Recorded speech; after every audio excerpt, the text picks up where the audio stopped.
how to survive your first half marathon.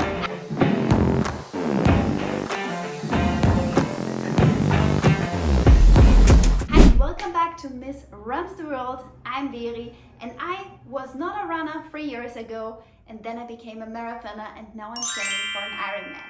And this show is all about how you can do that too. Today's episode about how I survived my first half marathon. So my first half marathon, when we go far way back, I think 2 years? Yeah, a little bit over 2 years time. So over 2 years time, so many things have happened in that time. I did my first half marathon, and that was in Madrid. So the decision to sign up for Madrid was in winter 2022. I was with friends. I randomly signed up, and then I thought, damn, now I signed up for a half marathon and I'm not a runner. I cannot run. I always thought, okay, I don't have the genetics for it. I never did it as a child, but I want to be a runner. But how can I do that? So this was actually a big struggle I have never trained it. And when I was with friends, like running maybe a little bit, it was always they were fast and I was slow and I could not finish it. And for me, it was just pure hell. But I started.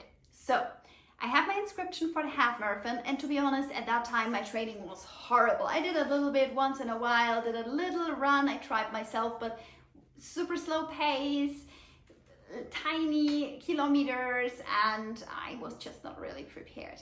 And so these are my hacks now. If you signed up for a half marathon and, to be honest, you did not really train a lot or maybe a little bit, and you still feel super scared and you're not sure if you're gonna make it, these are the tips for you.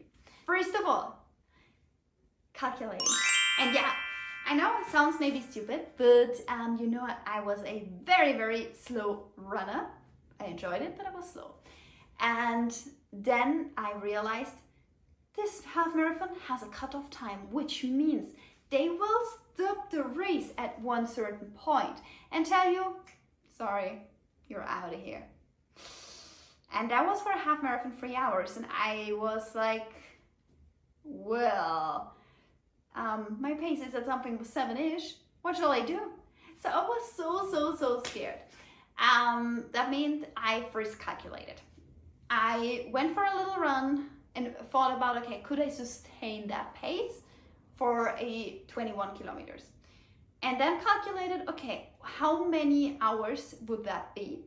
And I calculated in that pace around 2 hours 45, 2 hours 50. So I was like, cool, 10 minutes left. That has to work.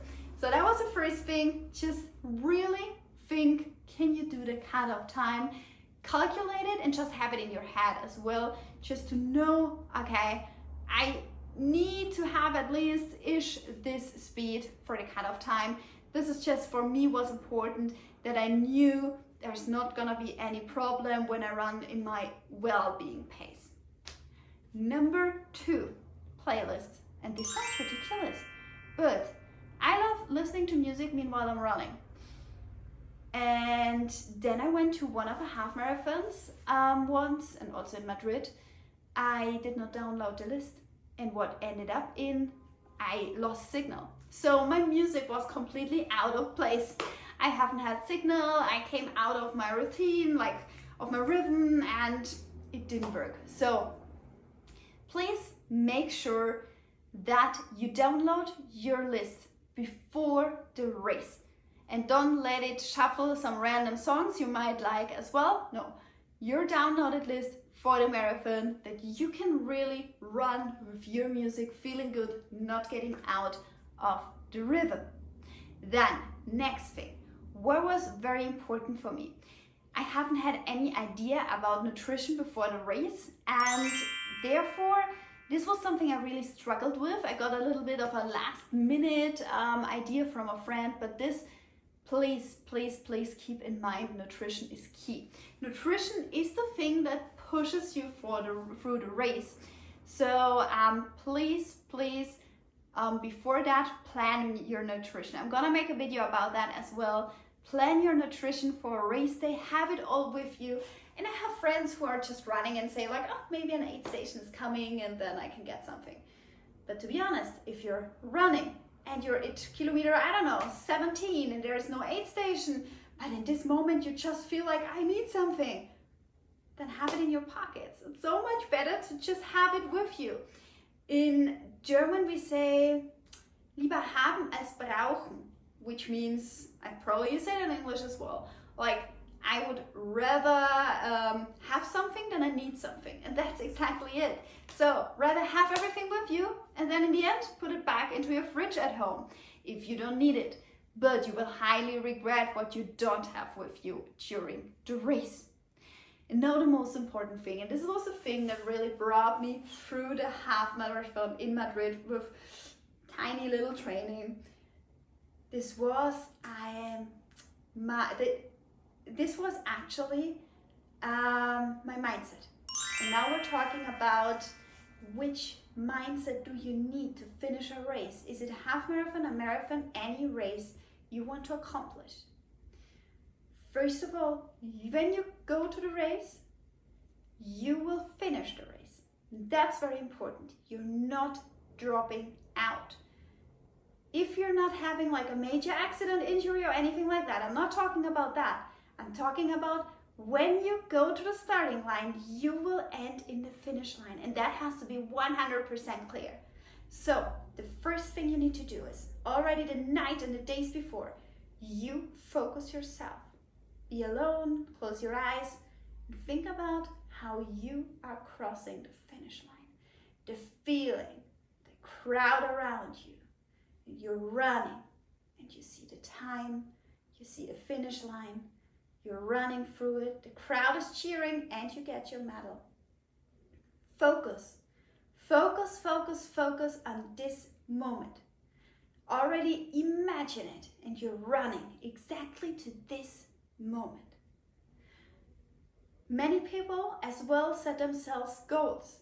For example, I will run this because someone is in the finish line. I will run this because I am going over this, or I'm going over that. I have this specific reason. So find your reason why you are going to do it. What is your why? Is it because you want to be a runner or you are a runner? Is it because you want to prove it to yourself? Is it because there is someone standing? Find your why. Imagine you running through the finish line. Imagine you will do it, and what you already can do in your head, your body will just follow. And that's very, very important. So please, always keep that in mind. Little trick on this side as well. This is actually something I learned from a friend. You put some special things on your body, like jewelry, but please, something with what you can run, or a little tattoo, or a little, I don't know, stamp, anything, which reminds you of your why, which gives you strength. So what I have, for example, is always, I'm wearing this. And this is actually all of the marathons I already did. Because when it really gets hard, then I'm looking at that, and now I'm like, you did that. Now you can do this too. So find your why. Really mentally prepare. You're standing in the starting line and how you will in the end cross your finish line. And I'm pretty sure you can do it. So go for it and have fun in your first half marathon.